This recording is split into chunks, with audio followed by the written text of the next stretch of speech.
করবো কি, বাবা মায়ের সাথে ফিরে যাব। হ্যাঁ হ্যাঁ, ফিরেই যাব। আমি চাঁদনিকে সেই সকাল থেকে খুঁজেই চলেছি, তার সাথে দেখা করবার জন্য, একটু একান্ত কথা বলার জন্য কত চেষ্টা করছি, কিন্তু সে আছে এতটাই ব্যস্ত যে তার সাথে আমি একান্ত একটু কথাও বলতে পারিনি। আমি জানি চাঁদনিও নিশ্চয়ই মনে মনে আমাকে খুঁজবে, আর ও আমাকে খুঁজলে তাতেই বাকি, ও আমাকে কিছুতেই খুঁজে পাবে না। আর তাই আমি বরং বাবা মায়ের সাথে কাল রওনায় দেই, তখন চাঁদনি আমার শূন্যতা বুঝতে পারবে। আর আমি চাই চাঁদনি নিজের থেকে আমার শূন্যতা অনুভব করুক, আর নিজে থেকে ওর মনের কথা আমাকে বলুক। কি হলো কি প্রীতম, কোনো কথা বলছো না যে? হ্যাঁ বাবা হ্যাঁ, আমি কালই তোমার সাথে চন্দননগর রাজ্যে ফিরে যাব। ঠিক, কিন্তু কই, চাঁদনি তো আমাকে একটিবারও বাবা বলে ডাকলো না।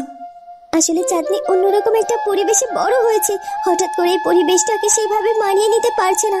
জানো, ও না আমাকে মা বলে ডাকতো না, আজ আমি ওকে অনুরোধ করার পর আমাকে মা বলে ডেকেছে। আর চাঁদনি তো রীতিমতো সবার সামনে যেতেও ভয় পায়, আর তোমাকে বাবা ডাকা সে তো অনেকটা সময় লাগবে মহারাজ। কিন্তু ফুলকুমারী, আমি তো চাঁদনির বাবা, কেন সে আমাকে বাবা ডাকতে ভয় পাবে? আমার না বড্ড ইচ্ছে করছে চাঁদনির মুখ থেকে বাবা ডাক শুনতে। তুমি চাঁদনিকে একটু ডাকো না, ও যেন আমাকে একটু বাবা বলে ডাকে, তাহলে আমার মনটা তৃপ্তিতে ভরে যাবে।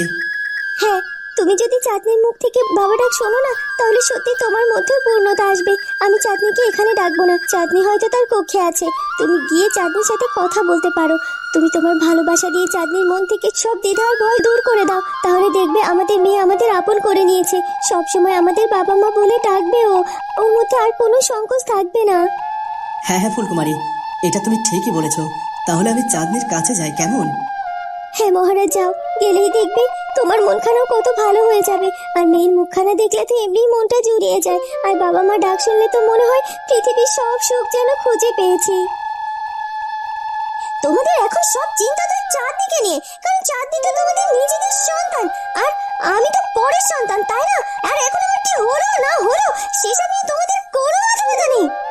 না না জয়ী, এভাবে বলিস না মা, তুই আমাদের নিজেদেরই মেয়ে, তুই এভাবে নিজেকে ছোট করিস না মা। তোকে আমরা নিজেদের মেয়ের মতো ভালোবাসি, আর চিরকাল ভালোবাসবো সেভাবেই। সত্যি বলছো তো মা?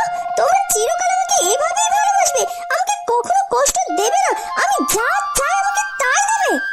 হ্যাঁ রে মা, অবশ্যই। এতদিন যেহেতু তোকে কোনো কষ্ট দেইনি, আর কখনোই কষ্ট দেব না। আর তাছাড়া এতে তো তোর কোনো দোষ নেই মা, তাহলে তুই কেন শাস্তি পাবি? তুই যা চাস আমি তোকে তাই দেব। তুই কখনো এটা ভাববি না যে তুই আমাদের নিজের মেয়ে নোস। হ্যাঁ, যদি তাই হয়ে থাকে তাহলে তুমি আমাকে স্পর্শ করে কথা দাও, আমি যখন যা চাইবো তুমি তখন আমাকে সেটা এনে দেবে। কখনো আমাকে পর করে দেবে না, কখনো আমাকে কষ্ট দেবে না। তুমি বলো, আমাকে ছুঁয়ে কথা দাও। আচ্ছা, এত ছুঁয়ে কেন বলতে হবে? তুই আমাকে বল তুই কি চাস, দেখ তোর চাওয়া আমি পূরণ করি কিনা। আর যদি আমি তোর চাওয়া পূরণ না করি তাহলে ভাববি যে আমি তোকে ভালোবাসি না, আর তখন তুই আমাকে যা ইচ্ছে তাই বলিস। সত্যি বলছো তো তুমি মা? হ্যাঁ রে মা, হ্যাঁ সত্যি বলছি।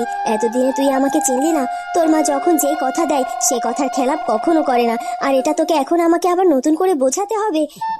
যাক, কোনোভাবে তো পেঁচিয়ে মুচিয়ে এই রানীমার কাছ থেকে আমি কথা নিয়ে নিয়েছি। এবার আমি যা বলবো এই মহারানীকে তাই শুনতে হবে। সে ইচ্ছে করলেও আমাকে কষ্ট দিতে পারবে না, এবার আর আমার কোনো চাওয়াকে অস্বীকার করতে পারবে না। আর মহারানী, আমি তোমার এই ভালোবাসার সুযোগটাকে আমি কাজে লাগিয়ে সৎ ব্যবহার করব। কি হলো কি জয়ীমা, চুপ করে আছিস কেন? বল কি চাই তোর?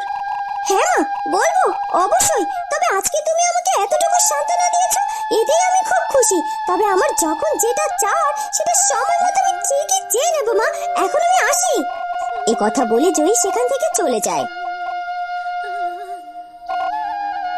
আসলে জয়ীটার দিকে আমাদের তেমন খেয়াল করা হয়নি। মেয়েটা বড্ড কষ্ট পেয়েছে চাঁদনি ফিরে আসাতে। অবশ্যই এটা হওয়াটা স্বাভাবিক, কারণ ও তো এতদিন এই রূপনগর রাজ্যের রাজকন্যা ছিল। এখন হঠাৎ করে ওর জায়গাটা পরিবর্তন হয়েছে, আর এটা ওর মানতে অসুবিধা হচ্ছে। তবে আমি ওকে পাশে থেকে